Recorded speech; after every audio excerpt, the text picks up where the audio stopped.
Hello friends, I hope you all are doing good.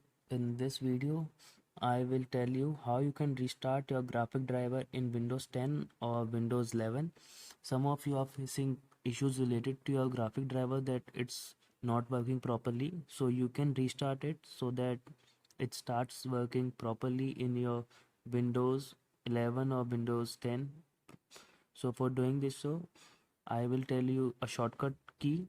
So first of all, I will open virtual keyboard to show you that what key I am going to use to do this. So for doing this and restarting your graphic card, first of all, you will have to click select your Windows key. After you click on Windows key, then you have to click on Control, then Shift. After you click Windows plus Control plus Shift, then you have to click on B. So its shortcut is Windows plus Control plus Shift plus B for ball.